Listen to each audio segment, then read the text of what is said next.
Merci, merci peuple congolais, merci. Na bolingo oyo bozali kopesa pa na ngai na koyoka ngai pona partage ya makambo ya mboka na biso. Bandeko na ngai twe lelo koloba makambo ya économie ya mboka. Économie ya mboka boyebi yango. Économie ya mboka Congo ezali na maboka bapaya. To expliquer yango tozali na économie ya prédation. Économie ya prédation, c'est-à-dire ezali économie moko donc classique té.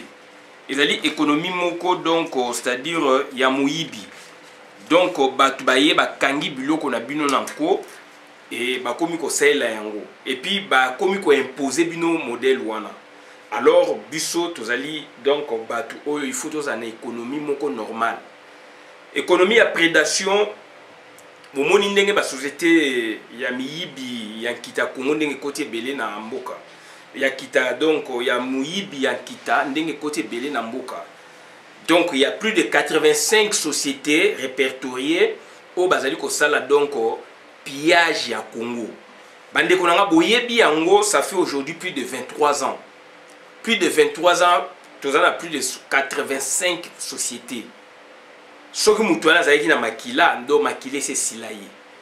Donc bande konangai ezali tozali ko attirer attention na bino. Bande konangai tozali ko attirer ko senga na bino éveil patriotique ezala, tozali ko senga na bino donc prise en charge populaire et fait salama. Tout ça, on a bino autodéfense populaire et fait salama. Il faut que bengana batuana. Batuana baye pour na ba bongisela yo mboka te. Bako yaka pete bako tikala ka pete pour na ba bongisela mboka. Batuana baye na logique na bango, baza na logique na bango, baza na mission o ya bango pour na bango mboka na ife tikala ya bango. Mboka na kute koma ya bango ya bino lisusu te. Mboka ni faut ba botola ngo bino ba congolais. Yango na omoni guerre ezali wana. Na uti ko swalelo na muninga moto sala kana ye, c'est un Camerounais. To sonne actualité donc Afrique et il me dit na kelasi na géographie na collège pa na bango batanga boye. Congo ezali scandale géologique. Ngana baki se lienga bina agricole. Na Cameroun ngana zala ba cousin germain na ngai. Bana papa leki bekao bazali mama na bango azali Congo Brazza. Donc tant bavanda na Congo na Brazzaville en face ne l'époque wana bazali ko tanga donc na géographie pays développé entre guillemets pays en fait développé c'est trop dit industrialisé. Y Afrique centrale ba pays industrialisé Afrique et puis Afrique centrale on citait notre Congo à nous.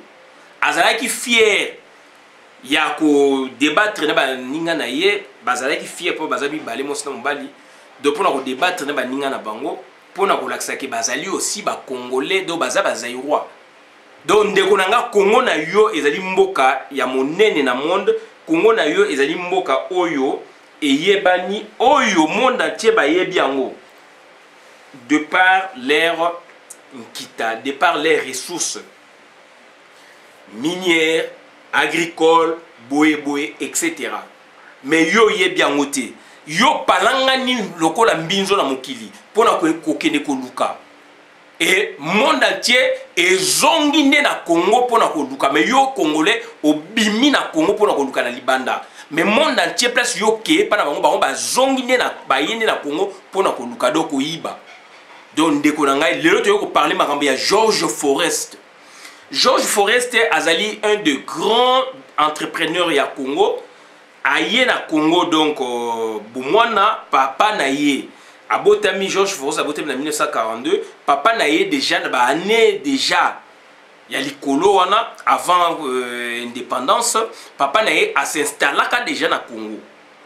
George Forest donc azali belge donc d'origine néo-zélandaise. Donc George Forest lelo banque oyazalaki nkito yazalaki nango ateki yango ateki plus de 66% na donc na banque moko kenyane bande konangai. Donc botal la likambu wana oye ezali ko salama George Forest baza batu oyo Batu oyo ba déstabiliser économiquement Congo. Batu oyo ba teki donc Jekamine. Batu oyo ba dépasser économie en mboka na biso. George Forest. Kolo Congo. Yo Congolais, vous savez qu'on a mbongo partout. Mais papa et George Forest a yaka na Congo pour travailler. Congo belge va bengi et azwan kita na Congo belge.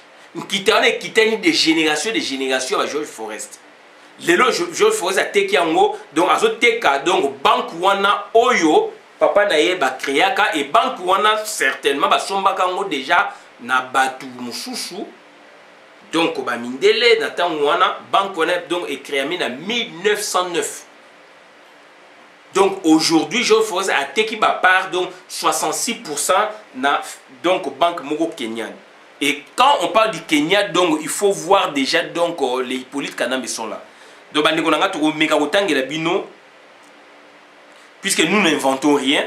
Tout ça comme ça bino makam o ezali vrai et to la sabino donc danger o ezali le na mboka na biso. Donc bande konanga za pasi le RDC, le millionnaire belge George Forest cède la plus vieille banque congolaise. La plus vieille banque congolaise à un groupe kenyan. Donc, tu as la binongo, tu as la binongo pour la boyeba, bande konanga ezali pasi mingi za mawa mingi. C'est RTBF. Donc, RTBF, et là RTBF, bozana nous tout la bino, puisque bande konanga il faut tous informer. Donc le millionnaire belge George Forest cède la plus vieille banque congolaise à un groupe kenyan. Voilà. Donc publié le mercredi 12 août 2020 à 19h17. Belga.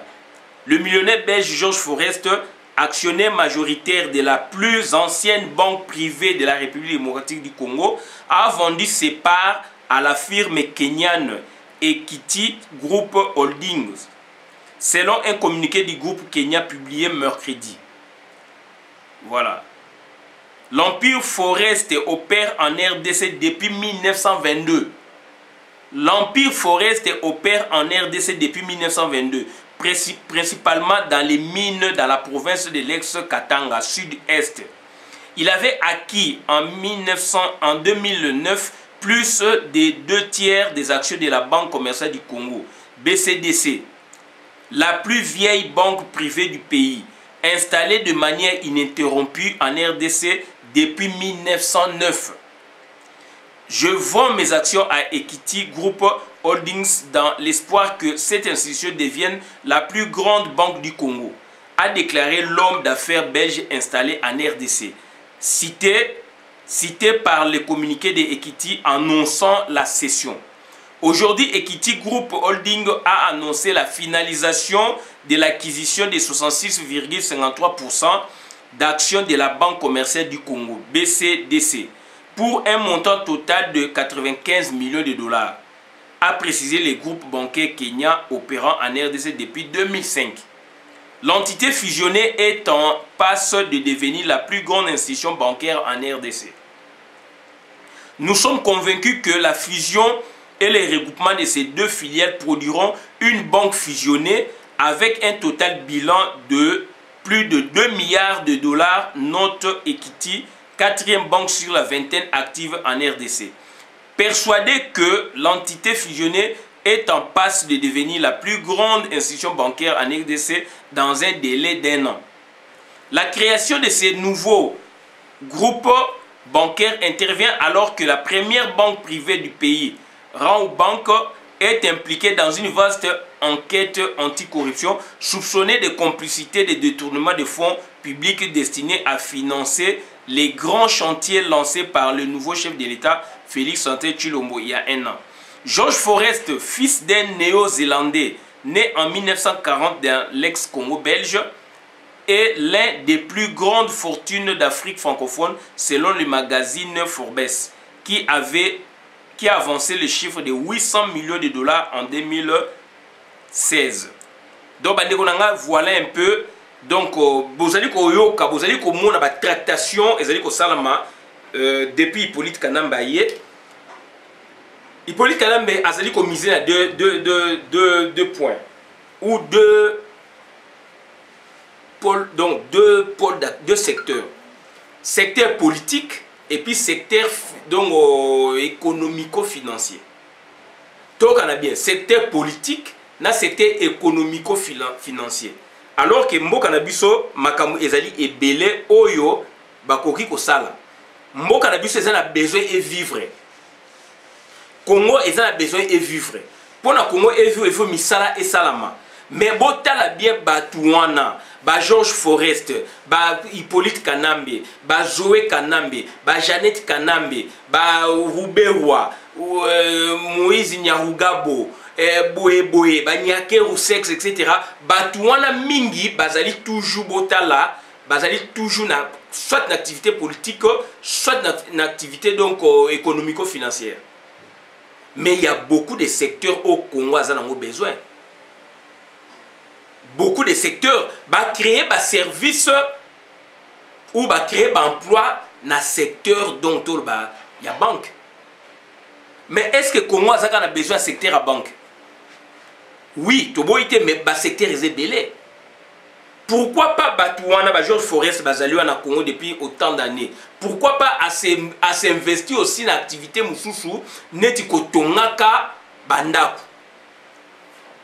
Tout ça comme on a Bolloré a Azana Bouygues, Azali opérateur économique donc full. Azana secteur donc il y a construction bâtiment, Azana secteur donc il y a électrification donc il y a bâtiment, Azana secteur donc il y a téléphonie, Azana secteur donc boé, Azana Bouygues, Azana secteur même il y a logement. Enfin Bouygues azotonga atonga. Azozo ba contrat, azako investir, azako tonga, azako sala boy. Bouygues, je parle de Bouygues, azana construction. Bouygues azana Bolloré azana construction. Na construction donc ezali pena logement na kati. Mais jusqu'à la preuve du contraire, j'ai pas vu un logement HLM Boy ezali à Bouygues non, mais azali ko construire. Ko construire wana do ça dit l'état français azali ko investir. Azozo bango ba société oya donc a pesi bango ma marché pour na batonga ba secteur songolo pakala. Je me corrige, je m'explique bien. Mais par contre, na Congo, secteur il y a logement, ba ligne ko parler na ngoti. Secteur donc c'est-à-dire il y a ba route. Boko tonga ba route et puis bo créer ba péage. Pour na kebo récupérer ba mo na malembe puisque c'est une société et ça même chose a duré à 69 ans. Duré à autant d'années. Donc, durant toute cette périodicité, donc, on suppose beaucoup récupérer à Bambo Nabino. Mais na Congo, tu as une société n'engonate. Na Congo, tu as une société n'engonate. Il y a beaucoup de secteurs. Il y a beaucoup de secteurs bandekonangai. Il y a beaucoup de secteurs oyo batu bakoui peut investir. Batu pe o bazali ba spécialiste ba secteur wana ba société peza ba spécialiste ba secteur wana na monde ezali so ba sali neti donc offre demande donc ba offre ba sali donc ba paie d'offre ba société ba secteur singolo pakala ekobima ebele secteur neti ya ba boîte de conserve ba tomate bako ça ba tomate comme boîte de conserve. Na Congo j'ai tout ça nango na daipen mais les lots soki ba sala ngo il y a des spécialistes na ba souhaiter ezala ba référence na ba biloko wana ba George Forest do ba on va s'investir na côté minéré mais côté minéré sikoyo en contrepartie Congo zozwa nini akoloba ki azo futa ba fiscalité na ye mais Congo zozwa nini depuis 23 ans ya AFDEL bazali batu oyo ba koti mafia na ba Louis Michel na ba Charles Michel ba Belge wana ba ndoki ya Congo bango ba koti mafia na kata Congo ba na mafia na Congo pona Congo ekufa Belgique et Mata. George Forest lelo a teki 66% ya ba part na ye. Donc c'est que ayebi makambu moko dans l'avenir et ko coincé. Il a essayé un peu donc de se projeter dans l'avenir. Il a vu des choses. que nous n'avons pas vu. Et lui, il a déjà vu. Donc, ma présage à venir n'est déjà économique, politique, déjà à sentir en haut. George Forest a teki donc banque, ba part ya banque wana na banque ya Kenya. Toboité, ningi ba créer ba misala. Pourquoi Kenya? Alors que Kenya, vous voyez bien que Kenya est impliqué dans Makambu, donc il y a accord FCC cash. Il y a accord, il y a FCC cash. Lelo ya teki donc 66% na banque moko ya Kenya. N'est-ce pas banque wana ezali banque ya Hippolyte Kanambe? N'est-ce pas banque wana ezali banque ya Jeannette Kanambe? N'est-ce pas banque wana ezali banque ya Zoé Kanambe? Ndeko na ngai tozali kokende wapi? Tozali kokende wapi puisque économie ya mboka nde ezali place wana. Économie ya mboka ezali dans le secteur orienté wana ya mine. Et bah George Forest bango donc spécialité na bango yango wana. Mine, boyo kite mine mbala moko banque. Mais pourquoi George Forest donc a s'investir dans le logement na Congo? Exemple.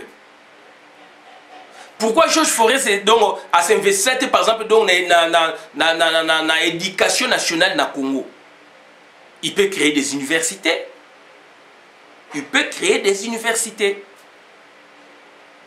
Mais université privée zali, école privée zali et belé la poto. Nous sommes les accords français. Il y a des gens qui ont des moyens, des grosses fortunes, bah s'investir dans le secteur songolo pakala. Bah ça au fout à l'État donc bah taxe. Pourquoi bah on va créer dans le secteur ya mine? Beaucoup de baké puisque mine ou il y a qu'on baké puisque mine et zali il foutera bien, oui. Il foutera bien mais azana ba part na banque. Ateki ba part na e. C'est une sorte aussi d'investissement. Donc ça dit mbongo ya zui na ba minéré à convertir en go et comme ici ko ba bien donc ba bien moko placé et comme donc ba fortune moko placé na banque. Ayibi kotoyo ba bomi Jekamine ba DPC Jekamine George Forest a vu Missolona à côté de la banque a commis actionnaire. Oh il y a sali côté mine bomoni en sous-souté. Beaucoup a comme parler en termes donc il y a action à banque songolo pakala. Banque wana sikoyo a somba kiango a teki ba part siko na banque kenyane. Equity Bank donc les filiales moko ya Kenya. Bande konangai, ça c'est la mafia. Wane ezali mafia. Ezali mafia moko autorisé, légalisé. Na régime successif ya Hippolyte Kanambe.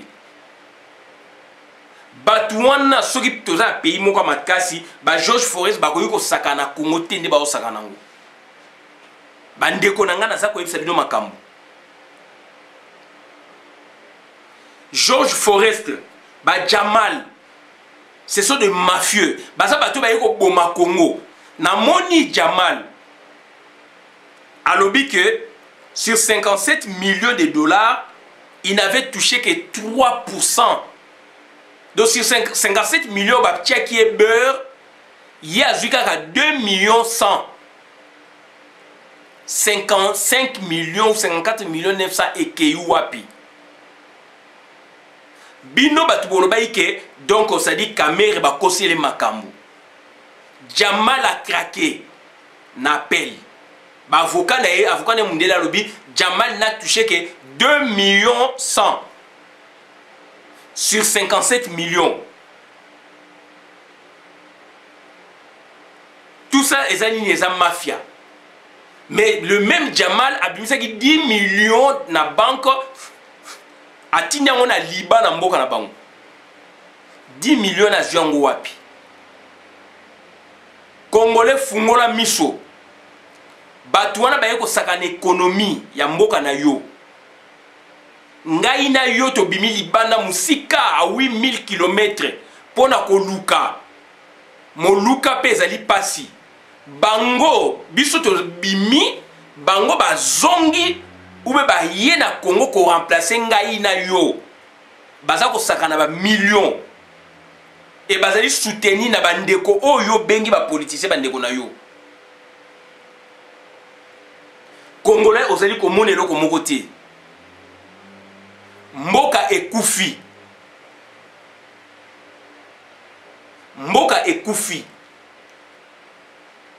Jamal wana azana mbongo bambongo bango bayibi belé akoti tina domaine foncier immobilier mais bateki mboka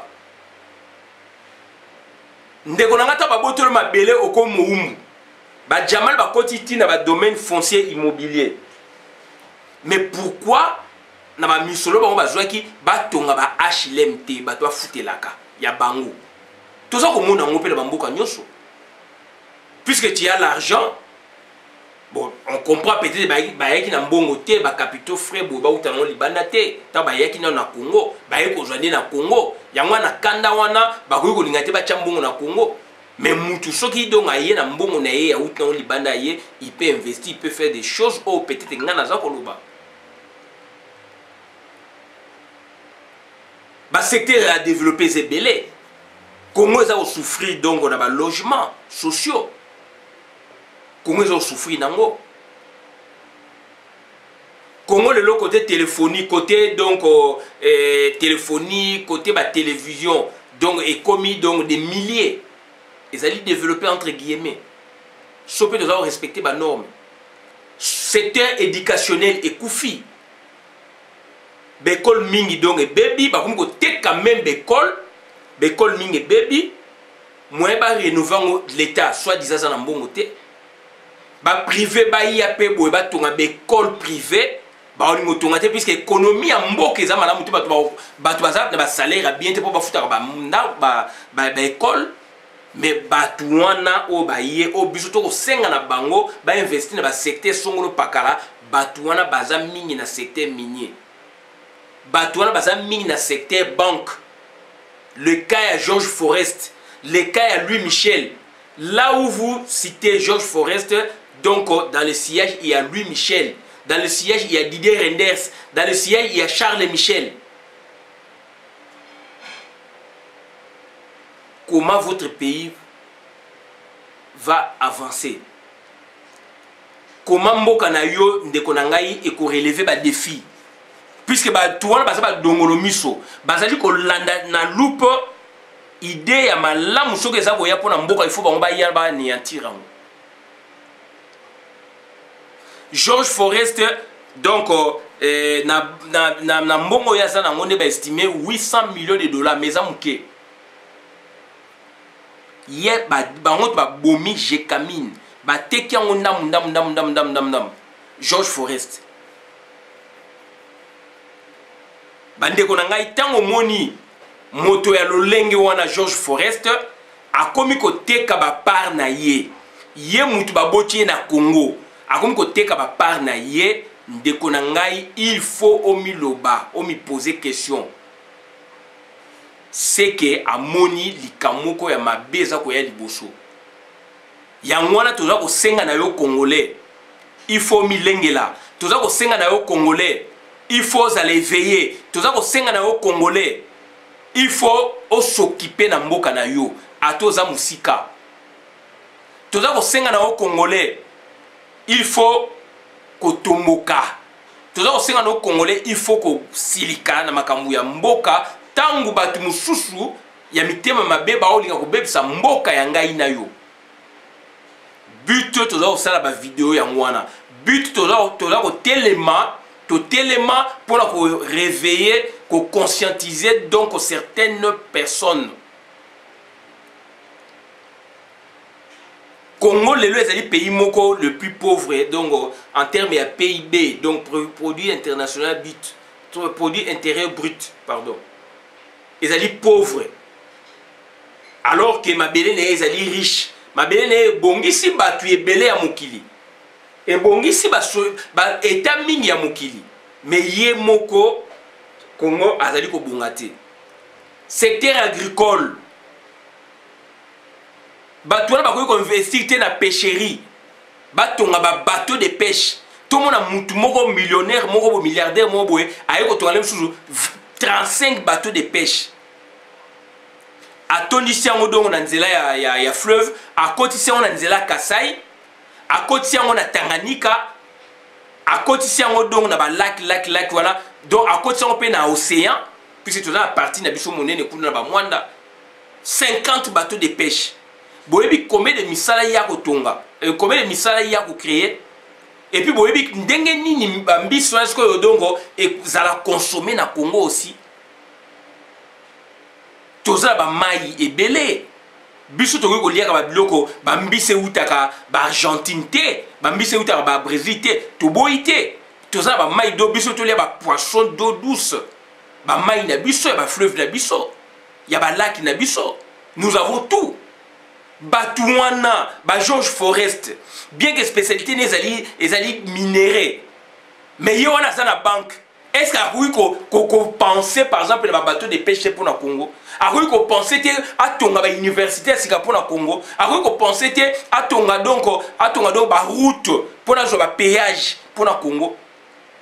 Il faut penser à ton secteur et logement pour le Congo. Le secteur zébélé. Mais il y a un minéré. Ayebisi bino ke minéré azali spécialité na yé akoloba ke spécialité neza ya onga nazolo bate eza minéré mais yé wana teki ba part na banque ako expliquer biso ngo ndeni puisque banque eza centrale soko tongi logement mbongo ne koleka na banque soko tongi ba péage mbongo ne koleka na banque soko auquel secteur d'éducation ba minerval ba frère boye e koleka na banque. Bon, on peut reconvertir, on peut actionner dans la banque. Mais boni il y a quand même na minéré. Na minéré, on y a George Forest, y a Mouyibi Wana. Louis Michel Mouyibi Wana. Didier Renders Mouyibi Wana. Charles Michel Mouyibi Wana. Batouana obalingi Congo na biso ekufa. Batouana na ba multinational anglo-saxon obalingi Congo na biso ekufa. Bakoui ko investir dans le secteur mususu où le peuple a souffrir. Boni bazo pesa bango donc ba contrat facilement. Ba pesa ba concession facilement ba minéré mais pourquoi bakoui pesa bango ba marché ya rotongela biso par exemple donc ba tram ba TGV et ça ba contrat. Société milliardaire, c'est une société. Moi, je vais développer le secteur transport à Congo. Natchaba tram, Natchaba train, Natchaba rail. C'est de la même façon, Ndenge Moko a voulu s'investir. Voilà, Bandegonangaï.